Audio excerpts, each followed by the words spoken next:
One of the most overwhelming passages I keep going back to. I've mentioned it to you multiple times, that it says that when Jesus first goes to Jerusalem, many people wished to speak to him, but he did not because he already knew their hearts. What that means is everywhere Jesus went, you didn't have to tell him who you were for him to know who you were. He knows you.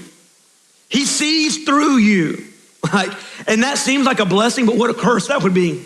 I'm so glad that you can't see my sin right now, because if you could, you might not think I'm qualified to stand up in front of you.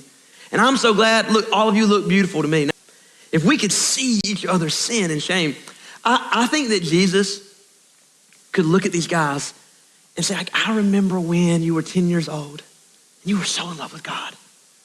You loved his word so much. I mean, these men, to get to the level they were at, from the time they were 5 years old to 10 years old, they memorized the first 5 books of the Bible called the Pentateuch. They memorized them. If you were exceptional in memorizing and understanding the scriptures, you went to a different level when you turned 10. And you began to memorize all the rest of what we call the Old Testament, the prophets and the Psalms and 1st and 2nd Samuel, the stories. You begin to memorize these huge swaths of scripture. And you didn't just memorize it, you memorized it and you understood it. And then if you were the creme de la creme, by the time you were 15 years old, which we consider to be kind of like a man, by that point, you would study under a great teacher and learn to be